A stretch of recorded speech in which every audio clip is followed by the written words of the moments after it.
আপনাদের কাঁধে কাঁঠাল ভাঙা, কাঁধে না তো সরি, মুখের উপর কাঁঠাল ভাঙা ভাঙা খাইতেছে, আর কষ্ট তোমাদের মুখে লাগতেছে, তোমরা সেই খুশিতে সেই কষ্ট চেটে চেটে বলতেছে আহা কি সুখ, আহা কি সুখ। ইলেকশন, হ্যাঁ ফেব্রুয়ারির ইলেকশন জমে গেছে একেবারে। দেখি হ্যালো লাল বাদুরের দেশ, কি অবস্থা। আজকে 15 দিনের বেশি হয়েছে আমাদের বেজি পেয়ারে বেজি এবার কেয়ারে ভর্তি। তো আমি দেখলাম যে বেজিকে নিয়ে আমার প্রথম ভিডিও বানাইছিলাম 2 সপ্তাহ আগে। 2 সপ্তাহের মধ্যে কাতারের ভাতারের প্লেন আসি আসি করেও এলো না, নষ্ট হয়ে গেল, এরপরে ডেট নিল, তারপরেও আসলো না।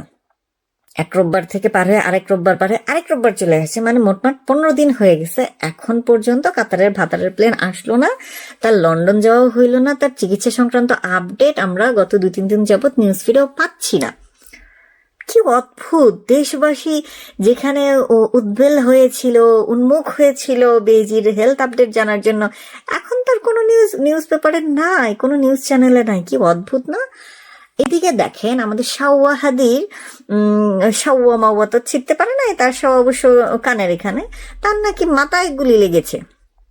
তখন মাথায় গুলি লাগলে যেটা আমরা জানি, প্রথমেই মাথার কামাইয়া ফেলায়, বালগুলা ফেলে দেয়, ফেলে তারপর যে কোনো ধরনের ট্রিটমেন্ট প্রসিজার শুরু হয় মাথায়। তার দেখলাম মাথার ঝাঁকড়া চুল যেরকম সেরকমই আছে, একমাত্র ডিফারেন্স হচ্ছে বাংলা সিনেমার মতো কপালে একটা ব্যান্ডেজ, যদিও সেখানে লাল ফোঁটা দিতে ভুলে গেছে শুটিং এর ইউনিটের লোকজন। মজার ব্যাপারটা কি, তার যে বাইকে চড়ার যে লোক ছেলে দুটা তাকে শুট করছে, সেইগুলা আবার গত বছর 17ই নভেম্বর চাঁদাবাজি করতে গিয়ে 17 লাখ, গুলশানে 17 লাখ টাকা চাঁদাবাজি করতে গিয়ে ধরা খাইছিল সেই ফরহাদ ছেলেটা। সেই ফরহাদ ছেলেটা আবার তার ক্লোজ, সে নাকি চিনতে পারে নাই, তার সাথে উঠা বসা সবই হয়েছে। এরা নাকি আবার দেখলাম যে আমাদের স্বরাষ্ট্র উপদেষ্টা জেঙ্গালুম এবং প্রধান উপদেষ্টা, অবৈধ প্রধান উপদেষ্টা নুনুচ্চে, সে আবার জানে না কারা কি করছে, কিন্তু হাবদাল্লাহ, সার্জিস, তারপর হচ্ছে আমাদের জুমা, তারপর বাকিরা সবাই জানে কে হাদিকে গুলি করছে। কিন্তু তারা বলতেছে, তারা আবার বলতেছে জুমা বলছে এবার কে দেখতেও নাকি গেছে শুটার হাদিকে। আবার হচ্ছে স্বরাষ্ট্র উপদেষ্টা বলতেছে না ও দেশ ছেড়ে চলে গেছে, দেশেই আমরা জানি না কে। আবার একদল বলতেছে ও ইন্ডিয়া চলে গেছে, আবার ডিএমপি কমিশনার বলতেছে না ও ইন্ডিয়া যায় নাই, এরকম কোনো তথ্য আমাদের কাছে নাই। এদিকে আবার ইন্ডিয়াতে চিঠি পাঠায় দেওয়া হয়েছে যে আমাদের শাওয়াহাদির শুটার তোমাদের এখানে চলে গেছে, ওকে পাঠায় দাও, তোমাদের দেশে ঢুকতে দিও না, ব্লা ব্লা ব্লা। কি এক সার্কাস চালাইতেছে, কে কোয়েন্দা ঠুসতেছে, কিছুই যায় না ভাই। মিনিমাম একটা কমিউনিকেশন তো রাখবি, এত মিসকমিউনিকেটেড হইলে চলে? একটা স্ক্রিপ্ট, মানে কি বলবো, এই হচ্ছে ফারুকের স্ক্রিপ্ট। মালটা হয়েছে 8 পাস, আমাদের বেজির মতো 8 পাসের স্ক্রিপ্ট তো এরকমই হবে, আপনাদের বুঝতে হবে। কোনো আগা নাই, পুটকি নাই, কিছু নেই, সব প্যাচ লাগায় ফেলাইছে। মানে মানে আর্টিস্ট কল যে ঠিক টাইমে দিতে পারে না, সে এটাই প্রমাণিত যে ঠিক টাইমে কাউকে ইনফর্ম করে না, প্রত্যেকে যে যার মতো ডায়লগ ডেলিভারি দিয়ে ফেলাইছে, আগে পিছে মনে করেন একটা বজকট লাগায় লাইছে। এই জিনিসটা সুন্দরভাবে কমপ্লিট করতে পারে নাই। তো এখন এই হাদিকে বেচা শুরু করছে কে, আমাদের ড্রিল বেবি আশিক বানায়া। সে ইনভেস্টমেন্ট তো 0 পয়সা আনছেই, মানে এখন দেখেন সে এতদিন কোনো কিছুই দেখাইতে পারে নাই যে দুনিয়ার জন্য সে কি করছে। সে কি করবে, 16ই ডিসেম্বর আসমানতে একটা ঝাঁপ দিবে, উড়ন্ত বেবি আশিক। ঝাঁপ দিয়ে কি সাওয়ার উপকার হবে আল্লাহ মাহবুব জানে, সাওয়াদের কি উপকার হবে, কিন্তু সে ঝাঁপ দিবে। ঝাঁপ দিয়া সে ইনভেস্টমেন্ট তো 1 বছর ধরে আনতেই আছে, দেখতেই আছি আমরা, আসতেই আছে। ইনভেস্টমেন্ট আসছে রে ভাই।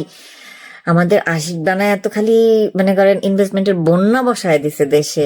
মাঝখানে আমরা কই যেন দেখছিলাম যে 6 মাসের মধ্যে দেশে একদম চাকরির বন্যা বয়ে যাবে, এত ইনভেস্টমেন্ট আসবে, হতব্য না। সে ইনভেস্টমেন্ট কোথায়?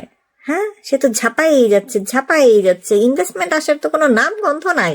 1 টাকা ইনভেস্টমেন্ট তো আসে নাই। তাহলে এটা কি ধরনের, মানে এত যোগ্য লোক 59 সেকেন্ডের কল পেয়ে দেশের কি উপকারটা করলো?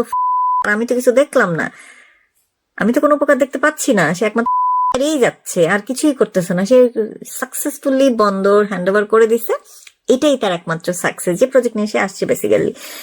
এইটার সাফল্য আমি দিব, ক্রেডিট দিব আমি হচ্ছে নুনুসকে। সে নিজে এক দুনিয়াতে, সারা দুনিয়াতে ছাইকা বিশ্ব বাটপার গুলারে তার পাশেই না বসাইছে।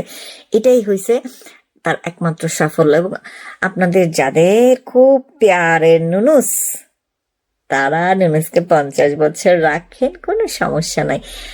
এই যে বাটপারজন আপনাদের কাঁধে কাঁঠাল ভেঙে, কাঁধে না তো সরি, মুখের উপর কাঁঠাল ভেঙে ভেঙে খাইতেছে, আর কষ তোমাদের মুখে লাগতেছে, তোমরা সেই খুশিতে সেই কষ চেটে চেটে বলতেছে আহা কি সুখ, আহা কি সুখ। কি ওই যে ওই গানটার মধ্যে আহা টমাটার বারে মজাদার, ব্যাপারটা এরকম হয়ে গেছে। আমাদের দেশে নেত্রী ফিরুক না ফিরুক, তার পুত্রধন নাকি 25 ডিসেম্বর ফিরবে, যদিও কোনো সাল বলে নাই, আমরা ধরে নিলাম ঈদের পরে 25 ডিসেম্বর। খাম্বা ভাইয়া এখন নাকি শান্তা ভাইয়া হয়ে যাবে। কিন্তু আপনারা যেটা নোটিস করেন না সেটা হচ্ছে যে সেইখানে বলছে যদি সব ঠিক থাকে, যেহেতু শাওয়াহাদেরই কোনো সিকিউরিটি নাই সেখানে, তারা ইলেকশনের আগে আমাদের শান্তা ভাইয়া কি যাবে? এই প্রশ্নটা জাতির কাছে রেখে যাচ্ছি, জাতি উত্তর দিক শান্তা ভাইয়া যাবে কিনা। আর বেজির হেলথ আপডেট নাই কেন কয়দিন ধরে নিউজ ফিডে? মানে জুবাইদা যখন আসলো, জুবাইদা হাসে কখন, কাঁদে কখন, পাদে কখন, সব আপডেট দিচ্ছিল, এখন কেন নাই? কি সমস্যা? আর এবার কি আর একবার যে ঢুকছে রে ভাই, এত মনে করেন আস্থা হয়ে ফেরত আসবে না? আমার বিলিভ হয় না, আমার একেবারেই বিলিভ হয় না। কারণ ওইখানে ওরা ঢুকাইছে ওদের সিস্টেমে, যখন প্রয়োজন হবে তখন নিউজ রিলিজ করবে যে হাদিগণ বেজিগণ ডিপেন্ডস ইলেকশন, হ্যাঁ ফেব্রুয়ারির ইলেকশন জমে গেছে একেবারে। দেখি ইলেকশনটা কে কিভাবে করে, খুবই ভালো লাগতেছে।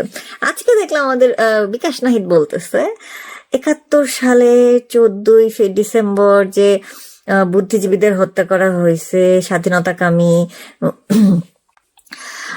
সেটা আমরা জুলাইয়ের 24 সালের জুলাইয়ের আগস্টেও দেখছি যে সব বুদ্ধিজীবীরা আমাদের সাথে ছিলেন না, সেরকম স্বাধীনতা ছিল। মানে কি যে একটা হসপস কইলো বুঝলাম না আমি।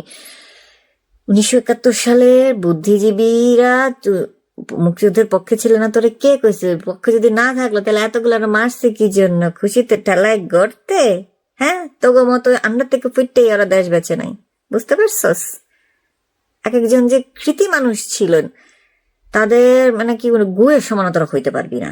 তোরা আসছস ওদের নাম লইতে, হ্যাঁ ওদের নাম নিয়ে তোর মুক্তিযুদ্ধের কথা কয়ে তোরা জুলাই আগস্টে আন্দোলন করলি পুরা 1.5 বছর ধরে, যে মুক্তিযুদ্ধের প্রত্যেকটা স্মৃতি স্মারক, মুক্তিযুদ্ধ জাদুঘর ধ্বংস করে দেওয়া হলো। কোথায় ছিলি রে সোনামাগিরা, কোথায়? এখন আসছে মুক্তিযুদ্ধের গপ্প শোনাতে। আজকে 14 ডিসেম্বর, পরশু দিন 16 ডিসেম্বর, এই 2 দিন খেলে গেলে শোনাবি না? লাভ নাই। তো ওদের এই নাটক, প্রিয় নাটক সবাই ধরে ফেলে এখন, বুঝছো? এই যে শাওয়াহাদি নাটকটা যে তোরা করলি, স্ক্রিপ্টটা ফারুকি দিয়ে লেখানো ভুল হয়েছে, বড় একটা ভুল হয়েছে। কারণ বেজির ইস্যু থাকার সময় তাকে যখন ঢুকানো হয়েছে, 2টা মিলে একটা বেড়াসারা লাগিয়ে গেছে, 2টার কোনো কন্টিনিউটি নাই। ফারুকিকে আরো উন্নত হইতে হবে, উন্নত প্রজাতির গাঁজা, উন্নত ব্র্যান্ডের গাঁজা খেয়ে তাকে নাটক লিখতে হবে, নাইলে এইভাবে প্রতিটা নাটক এভাবে ফ্লপ খায় যাবে। শাওয়াহাদির জন্য শুভ কামনা।